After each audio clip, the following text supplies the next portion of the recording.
Replacing the interior and exterior weather stripping on the bottom of your swing door panel is an easy and efficient way to maintain your home. To remove the interior weather strip, grab onto the end and pull the weather strip straight out from the holder on the bottom of the door panel. Then, starting at one end, push the new weather strip into the face of the panel weather strip holder, working your way to the other side. Trim to length.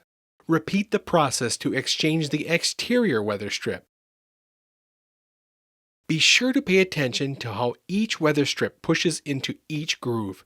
Make sure the weather strip is fully seated into the weather strip holder. To learn more about this and other Kolbe products, please visit our website at kolbewindows.com.